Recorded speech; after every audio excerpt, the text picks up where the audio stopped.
Bismillahirrahmanirrahim. Wassalamualaikum warahmatullahi wabarakatuh. Nah, hari ini kita akan mempelajari sejarah peminatan kelas 11 IPS, di mana materi pertama pada hari ini adalah kerajaan-kerajaan maritim masa Hindu-Buddha di Nusantara.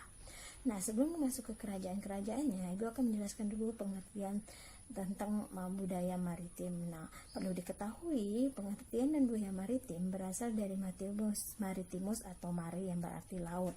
Nah, sedangkan menurut bahasa Indonesia yaitu maritim memiliki arti berkenaan dengan laut, berhubungan dengan pelayaran dan perdagangan di laut, sehingga pada waktu itu lautan di sekitar dan di antara pulau-pulau Indonesia tidak pernah menjadi penghalang, bahkan menjadi faktor pemersatu.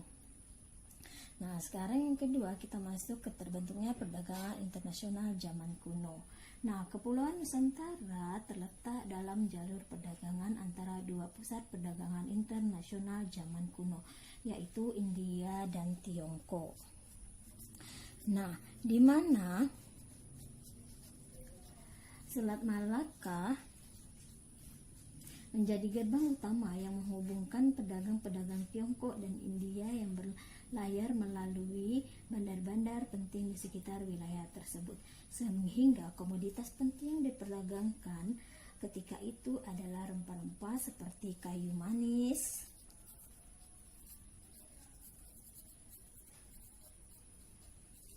pala, dan cengkeh.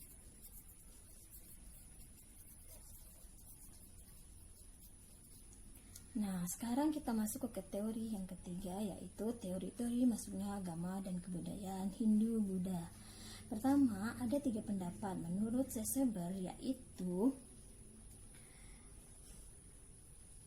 Kepulauan Nusantara terletak di jalur perdagangan. Nah, sehingga pada waktu itu kaum ksatria lah yang membawa peranan penting yang menyebutkan kedatangan program pangeran dari India. Sedangkan menurut J.L. Moon meyakini bahwa peran besar kaum ksatria setelah mengkaji sejarah politik yang terjadi di India dan munculnya dinasti-dinasti di Jawa.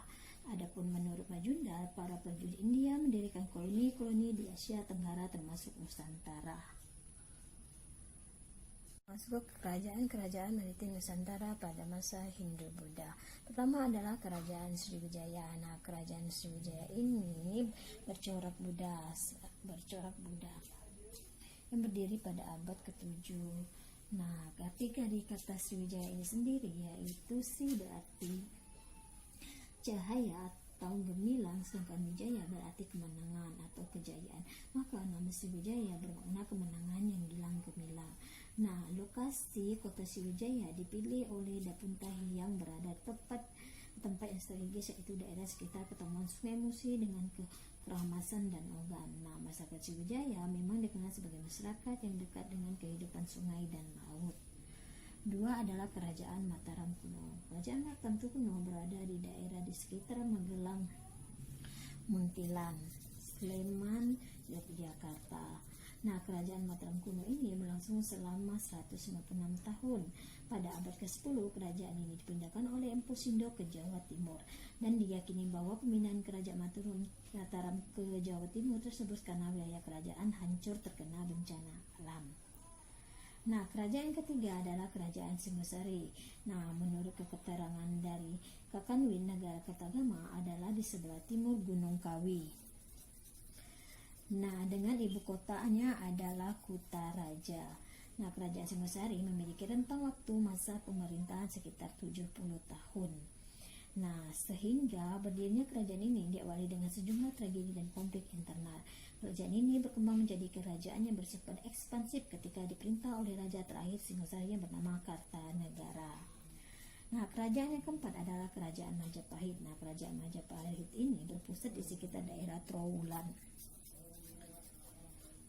10 km sebelah barat daya kota Mojokerto, Jawa Timur. Kerajaan Majapahit didirikan oleh Raden Wijaya. Tanggal pasti berdirinya Kerajaan Majapahit adalah hari penobatan Raden Wijaya sebagai raja, yaitu pada tanggal 10 November 1923. Warisan-warisan kerajaan maritim Hindu-Buddha dalam kehidupan masa kini. Pertama adalah candi dan bangunan peribadatan, di mana candi dan bangunan peribadatan menjadi aset bagi kegiatan pariwisata di Indonesia. Sedangkan yang kedua adalah bendera kebangsaan Indonesia. Nah, di mana bendera kebangsaan Indonesia ini berasal dari warna panji-panji kerajaan Majapahit seperti yang tertulis dalam kitab Negara Kertagama.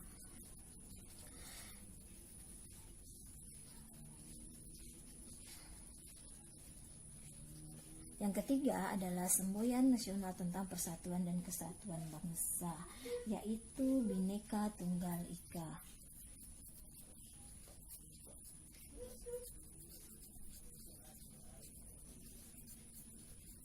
Yang dikutip dari kitab Kakawin Sutasoma karangan Empu Tular.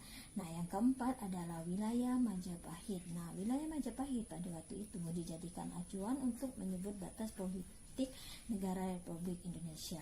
Sekianlah pertemuan kita hari ini, semoga dapat dipengerti dan dimaklumi. Terlebih salah dan kurang ibu mohon maaf. Ibu akhiri, wassalamualaikum warahmatullahi wabarakatuh.